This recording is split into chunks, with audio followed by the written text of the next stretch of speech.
Hello friends, तो हम continue करते हैं अपने chapter number 7 test your knowledge के क्वेश्चन। और अब हम आ गए हैं क्वेश्चन नंबर 8 पर। तो क्वेश्चन नंबर 8 पढ़ते हैं, क्या है। Now Surya A share holder gives a notice for inspecting proxies. Surya एक शेयर होल्डर है, उसने नोटिस दिया है कि वो इंस्पेक्ट करेगा प्रॉक्सीज को जो मेंबर के बदले आते हैं 5 days before the meeting is scheduled. जिस दिन मीटिंग शेड्यूल है उसके 5 दिन पहले, and approaches the company 2 days before the scheduled meeting for inspecting the same. और कंपनी को अप्रोच किया है 2 दिन पहले कि भाई हम ऐसे ऐसे इंस्पेक्ट करेंगे। What is the legal position in respect of demand for inspection of proxies by Surya as per the provision of. अब बताइए क्या लीगल पोजीशन है प्रॉक्सी को इंस्पेक्ट करने का अकॉर्डिंग टू कंपनीज एक्ट। तो इसके लिए पूरा का पूरा प्रोविजन आपको लिखना है। Question number 8.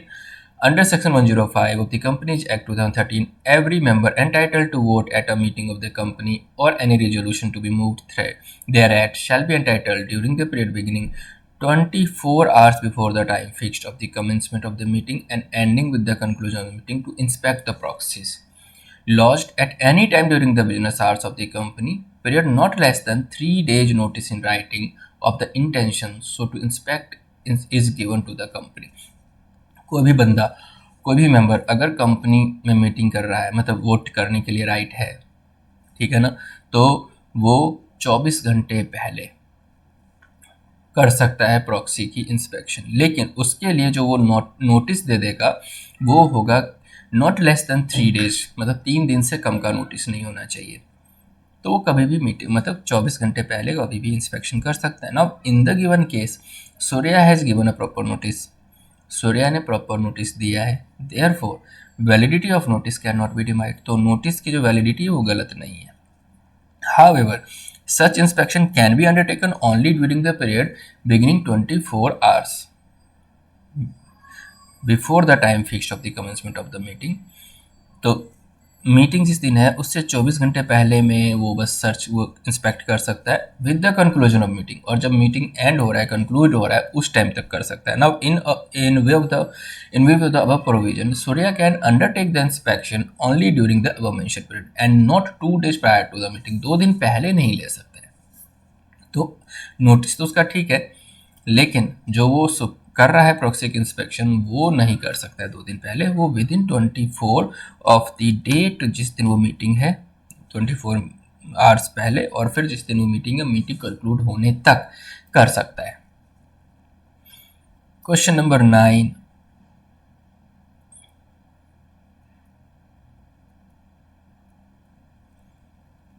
There are certain entities to which the company's significant beneficial owner rules are not applicable.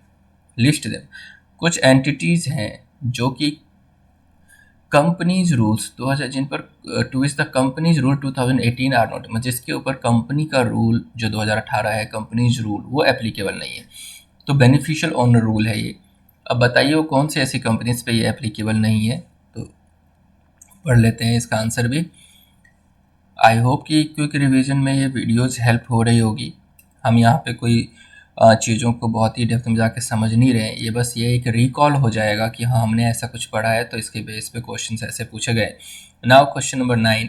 Rule 8 of the companies states that SBO rules shall not be made applicable to the extent the shares of the reporting company are held by following entity। मतलब ये जो beneficial owner, significant beneficial owner वाले जो rule हैं वो अगर इन companies पे applicable नहीं है। पहला, the investor education and protection fund authority.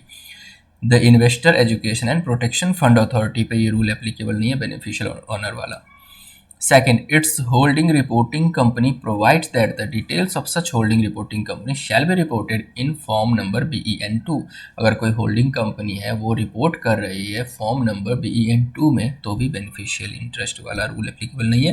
Third, the central government, state government और any local authority. Central government, state government और एनी लोकल अथॉरिटी पे नहीं है। नाउ डी, रिपोर्टिंग कंपनी और अ बॉडी कॉर्पोरेट और एन एंटिटी, जो reporting company है, जो बॉडी कॉर्पोरेट है या फिर कोई भी कंपनी है जिसको सेंट्रल गवर्नमेंट या स्टेट गवर्नमेंट ओन्ड करती है या कंट्रोल करती है, तो भी बेनिफिशियल ओनर वाला रूल एप्लीकेबल नहीं है।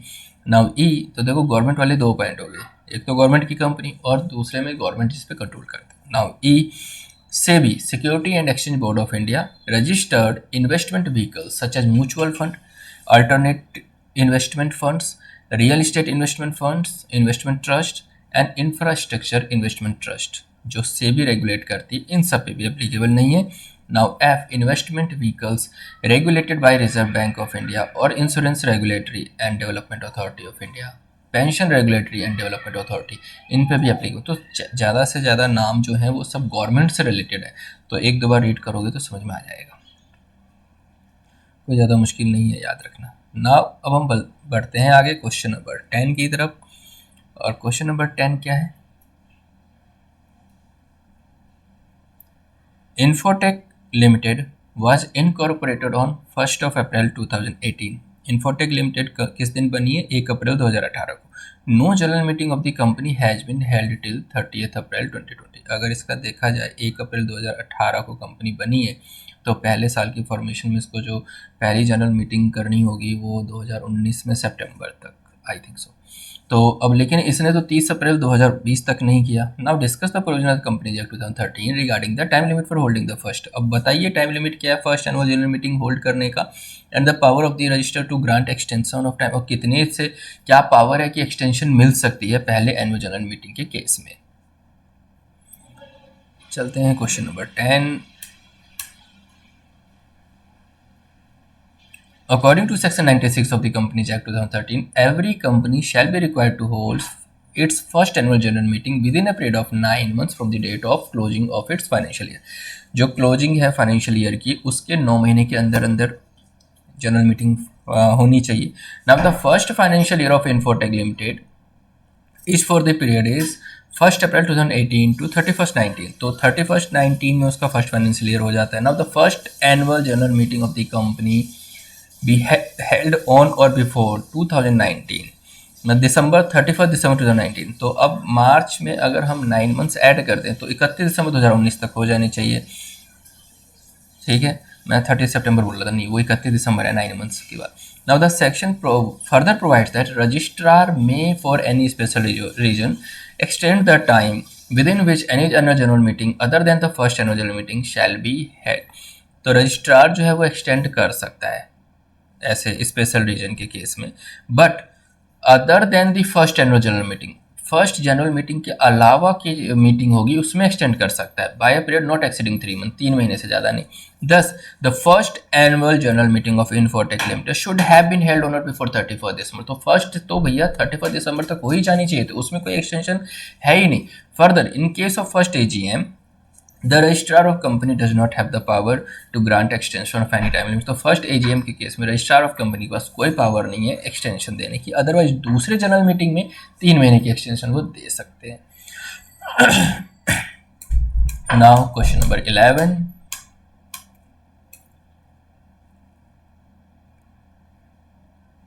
The article of association of DJA water tanks limited, जो DJA वाटर टैंक्स लिमिटेड है उनके आर्टिकल ऑफ एसोसिएशन में लिखा गया है require the personal presence of 7 members to constitute quorum of general meeting की। भैया 7 मेंबर को तो पर्सनली आना पड़ेगा जनरल मीटिंग की, कोरम तभी पूरी होगी। कोरम मतलब वो लिस्ट ऑफ मेंबर जिनके बिना मीटिंग नहीं हो सकती, मिनिमम नंबर ऑफ मेंबर्स, ठीक है। Now the company has 965 members. अब कंपनी के पास 965 मेंबर्स हैं as on the date of meeting के डेट पे। The following person were present in the extraordinary general meeting to consider the appointment of managing director. अब ये जो person है वो आए हुए हैं मैनेजिंग डायरेक्टर की अपॉइंटमेंट को लेकर एक्स्ट्रा ऑर्डिनरी जनरल मीटिंग हो रही है। अब बताइए क्या इन मेंबर्स को कंसीडर किया जाएगा कोरम? नाउ पहला, A is the representative of governor of Uttar Pradesh. A जो बंदा आया है वो गवर्नर ऑफ उत्तर प्रदेश का रिप्रेजेंटेटिव है। नाउ दूसरा है बी एंड सी जो कि प्रेफरेंस शेयर होल्डर्स हैं। तीसरा, D is representing Y and Z limited. जो डी है वो वाई और जेड को रिप्रेजेंट कर रहा है। नाउ चौथा, E F G H are proxies of shareholders. अब ई एफ जी एच है वो शेयर होल्डर्स के प्रॉक्सीज हैं। Could it be said that the quorum was present in the meeting? क्या ऐसे केस में बता सकते हैं कि भाई कोरम प्रेजेंट है या नहीं है? तो क्वेश्चन नंबर 11 पहले कोरम के सारे नियम लिखने हैं। अब देखिए, Now, according to Section 103 of the Companies Act, unless the article of the company provides for a larger number of, in case of public company, 5 members personally present, if the number of members as on the date of the meeting is not more than 1000, is not the date of the meeting is not more than 1000, shall be the quorum. अगर meeting की date पे जो member की संख्या 1000 से ज़्यादा नहीं है तो 5 मेंबर भी रहेंगे तो उसको कोरम बोल सकते हैं। लेकिन अगर आर्टिकल कहता है नहीं 5 की जगह ज़्यादा तो उसे वैलिड मानेंगे। तो इस केस में क्या है, 1000 से नीचे मेंबर है और आर्टिकल कह रहा है 7। Now in this case the quorum for holding general meeting is 7 members, क्योंकि इस केस में क्या होगा, 5 नहीं, 5 की जगह 7 माना जाएगा, क्योंकि आर्टिकल में लिखा गया for the purpose of quorum only those members are counted who are entitled to vote on resolution proposed to be passing in the meeting। अब कोरम में उन्हीं बंदों को माना जा सकता है जो बंदे वोटिंग करने का राइट रखते हैं ताकि जो रिजोल्यूशन से उसे पास किया जा सके। अब देखो क्या कौन कौन वोटिंग का राइट रखता है, क्या प्रॉक्सीज वोटिंग का राइट रखते हैं। Now again only members present in person and not by proxy are to be counted. सिर्फ मेंबर जो प्रेजेंट हुए उनको ही काउंट किया जाएगा, प्रॉक्सी को काउंट नहीं किया जाएगा। Hence proxies where they are members or not will have to be excluded for the purpose of quorum। तो अब पर जो प्रॉक्सीज हैं चाहे वो मेंबर है या नहीं है उनको एक्सक्लूड कर देंगे, हम कोरम में नहीं मानेंगे। Now if a company is a member of another company, अगर कोई कंपनी मेंबर है किसी दूसरे कंपनी में, it may authorise a person by resolution to act as its represent. तो वो एक रिजोल्यूशन पास करके किसी एक डायरेक्टर को बोल देंगे भाई तुम जाओ एक रिप्रेजेंटेटिव की तरह काम करो at a meeting of the latter company, then such person shall be deemed to be member. तो ऐसे केस में बंदा कंपनी के बिहाफ पे जो आया उसको मेंबर मान लेंगे, प्रेजेंट इन पर्सन, ठीक है ना।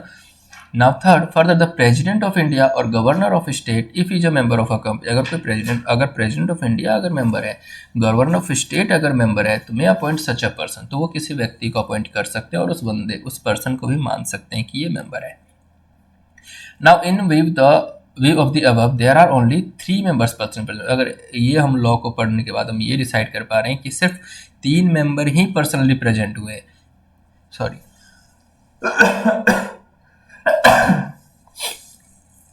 ए will be included for the purpose of quorum. A को हम कोरम की तरह मान लेंगे, कोरम के लिए मान लेंगे। बी एंड सी को एक्सक्लूड कर देंगे बिकॉज प्रेफरेंस शेयर्स को राइट ही नहीं होता है वोट करने का।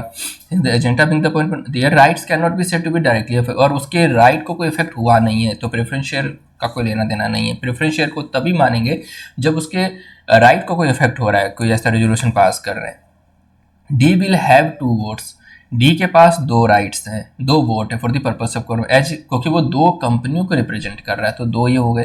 तो E F G and H are not to be included क्योंकि वो तो प्रॉक्सी है E F, thus it can be said that the requirement of quorum has not been met. तो हम कह सकते हैं कि जो कोरम की जो मिनिमम नंबर ऑफ मेंबर्स की जो जरूरत थी वो हुआ ही नहीं, उतने लोग आए नहीं। And the composition shall not constitute a valid quorum for the meeting, और इन सबको मिला के नहीं कह सकते कि valid quorum, valid minimum number of members हैं इस मीटिंग को करने के लिए, ठीक है। अब चलते हैं question number 12। What do you mean by proxy? Proxy का मतलब क्या है? Explain the provision relative to appointment of proxy under the companies act. Companies act में प्रॉक्सी का क्या मतलब होता है, क्या अपॉइंटमेंट को लेकर प्रोविजंस है वो बताइए। देखिए अब a proxy is an instrument, proxy एक इंस्ट्रूमेंट है इन राइटिंग, मतलब एक पेपर है, एक लीगल डॉक्यूमेंट है जो कि राइटिंग में executed by shareholder authorising another person to attend a meeting, जो कि ऑथराइज करता है किसी दूसरे बंदे को मीटिंग अटेंड करने के लिए and to vote thereat on his behalf in his absence, कि भैया उसके एब्सेंस में वो वोट कर पाए उसके बिहाफ पे। Now the term also applies to the person so appointed, and in such case a proxy is a person appointed by a member of the company। और कोई मेंबर किसी प्रॉक्सी को अपॉइंट करता है तो उस केस में भी ये अप्लाई हो जाता है। To attend the general meeting, general meeting attend करो एंड वोट करो मेरे बिहाफ पे। Now the various provisions relating to the appointment of proxy are contained। अब प्रॉक्सी की अपॉइंटमेंट को लेकर कुछ प्रोविजंस हैं। पहला, under section 105 any member of the company entitled to attend and vote at a meeting of the company shall be entitled to appoint another person as a proxy to attend and vote at the meeting on his behalf। कोई भी member अगर वो entitled है meeting में vote करने के लिए तो वो एंटाइटल्ड है किसी भी व्यक्ति को अपॉइंट करके उसको ये बताने के लिए कि जाओ मेरे बिहाफ पे तुम अटेंड करो और मेरे बिहाफ पे तुम वोटिंग करो। Now, second, a proxy have the right shall not have the right to speak at such meeting and shall not be entitled to vote except on a poll. Proxy जो है वो बोलने का right नहीं है उसको meeting में, और ना ही वो वोट कर सकता है, सिर्फ पोल के केस में वोट कर सकता है। पोलिंग जब हाथ रेज करके पोलिंग होगी तो वो कर सकता है। This means that a proxy can not vote on a resolution by show of hands. This means जो प्रॉक्सी है वो vote not be shall not be entitle to vote, वो मतलब सिर्फ शो हैंड्स के थ्रू नहीं कर सकता, बट पोलिंग के थ्रू वो कर पाएगा। उल्टा बोल रहा था मैं। Now third, the central government may prescribe a class or classes of company whose members shall not be entitled to appoint another person as a proxy. Central government कुछ ऐसे क्लास और क्लास ऑफ कंपनीज की list बता सकती है अपने members की कि ये लोग प्रॉक्सी अपॉइंट नहीं हो सकते। Now 4, under section 105, the instrument appointing a proxy shall be in writing। जो इंस्ट्रूमेंट है, जो लीगल डॉक्यूमेंट्स है, वो राइटिंग में होना चाहिए and be signed by the appointer और his attorney duly authorised in writing. उसको अपॉइंट जो अपॉइंट कर रहा है उसके साइन होने चाहिए। If the appointer is a body, अगर बॉडी कॉर्पोरेट अपॉइंट कर रहा है किसी को तो वो कंपनी की सील, कंपनी के साइन होनी चाहिए उस पर, किसी ऑफिसर के, किसी अटॉर्नी के, या किसी को ऑथराइजेशन जिसमें मिली होगी जो कंपनी के बिहाफ पे ये साइन कर सकते हैं। Now fifth, under section 105, an instrument appointing a proxy if in the form as may prescribe shall not be question on the ground that it fails to comply with any special requirement specified for such instrument by the article of a company. वो जो documents है उसको ये इस बात के लिए मना नहीं कर सकते कि इसके आर्टिकल में तो इस डॉक्यूमेंट को लेकर और भी बहुत सारी चीज़ें, कंडीशंस दी गई है जो कि कंपनी ने फॉलो नहीं किया, ऐसे ग्राउंड पे उस डॉक्यूमेंट को या प्रॉक्सी के अपॉइंटमेंट को मतलब इनवैलिड नहीं कर सकते हैं। तो इस तरीके से 5 प्रोविजंस थे जो आपको लिखना है। ना चलते हैं question number 13। Supermart Limited called its annual general meeting in order to lay down the financial statements for the approval of shareholders। Supermart Limited AGM बुलाना चाहते हैं, एनुअल जनरल मीटिंग बुलाना चाहते हैं और उसमें फाइनेंशियल स्टेटमेंट्स मतलब प्रॉफिट एंड लॉस और बैलेंस शीट शेयर होल्डर्स के सामने रखना चाहते हैं ताकि शेयर होल्डर्स अपनी अप्रूवल दे दें। Due to want of quorum, जितने नंबर ऑफ चाहिए उस मीटिंग को करने के लिए, उसके लिए कोरम जितनी चाहिए, मीटिंग वॉज कैंसल्ड, कोरम आया ही नहीं और मीटिंग कैंसिल हो गया। Now the director did not file the annual returns with the registrar, और डायरेक्टर ने एनुअल रिटर्न फाइल नहीं किया। The director were of the opinion that the time for filing of return within 60 days from the date of AGM would not apply as AGM was cancel. अब वो कह रहे हैं director की ये जो AGM के 60 दिन के अंदर अंदर जो वो रिटर्न्स फाइल करनी होती है, फाइलिंग ऑफ रिटर्न्स, वो इस पर अप्लाई ही नहीं होगी क्योंकि AGM तो कैंसिल हो गई थी। Has the company contravened the provision of company, से बताइए क्या कंपनी ने कंपनीज एक्ट के प्रोविजन को तोड़ा है, फॉलो नहीं किया है। If the company has contravened the provision of the act how will be penalised, अगर कंपनी ने ऐसा किया है या कंपनीज एक्ट को फॉलो नहीं किया तो क्या पेनल्टी होगी कंपनी के लिए।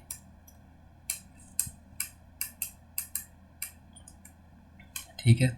Now according to section 92 of the Companies Act 2013, every company shall file with the registrar a copy of the annual return within 60 days from the date on which the annual general meeting is held, or where no annual general meeting is held in any year within 60 days from the date on which the annual general meeting should have been held, together with the statement specifying the reason for not holding the annual general meeting। मतलब उन्होंने बोला भैया चाहे annual general meeting hold हुई हो या ना हुई हो, 60 डेज के अंदर अंदर तो आपको एनुअल रिटर्न फाइल करनी ही है। अगर आपकी मीटिंग नहीं हुई जिस दिन में, तो जिस दिन होनी चाहिए थी उससे 60 दिन देख लो। ये नहीं कह सकते कि जो मीटिंग नहीं हुई इसलिए हम एनुअल जनरल मीटिंग वो एनुअल रिटर्न ही फाइल नहीं करेंगे। Now subsection 5 section 92 also states that if any company fails to file its annual return under section 4 before the expiry of the period specified, then such company and its every officer who is in default shall be liable to a penalty of 10,000 rupees, and in case of continuing failure, with further penalty of 100 rupees of each day during with such failure continue. मतलब 10,000 की penalty हर एक officer के ऊपर है और जितने दिन की वो होगी उस पर हर दिन 1,000 की, फर्दर में 100 रुपीज़ फॉर ईच डे, 100 रुपये की हर दिन पेनल्टी बढ़ती चली जाएगी, और सब्जेक्ट टू मैक्सिमम 2 लाख रुपये, जो कि 2 लाख तक मैक्सिमम हो सकती है in case of company, and 50,000 रुपये in case of an officer who is in default. और जो ऑफिसर डिफॉल्ट हो रहे हैं उनका मैक्सिमम पेनल्टी जो है वो 50,000 तक की हो सकती है। In the instant case the opinion of the directors that since the AGM was cancelled, अब जो अभी इस केस में जो ओपिनियन कह रहा है डायरेक्टर की एजीएम कैंसिल हो गया था इसलिए मैंने एनुअल रिटर्न फाइल नहीं की है 60 दिन के अंदर अंदर, तो ये गलत है, it's not correct. In the above case जो एनुअल जनरल मीटिंग है super mart limited should have been held within a period of 6 month from the date of closing of financial year. इस case में financial year के close होने के 6 महीने के अंदर अंदर वो मीटिंग होनी चाहिए थी from the date of closing, but it did not, but वो हुई नहीं है। Thus the company has contravened the provision, तो कंपनी ने रूल को फॉलो नहीं किया कंपनीज एक्ट को for the filing of annual return and shall attract, और उसके ऊपर अब पेनल्टी प्रोविजन भी होगा। तो इस तरीके से हमने क्वेश्चन नंबर 13 तक कवर कर लिया है। तो दोस्तों मिलते हैं नेक्स्ट वीडियो में, 14 से आगे के जो क्वेश्चंस हैं वो डिस्कस करेंगे और समझने की कोशिश करेंगे कि कैसे क्वेश्चंस फ्रेम किए जा रहे हैं। ठीक है, तब तक के लिए बाय बाय, टेक केयर।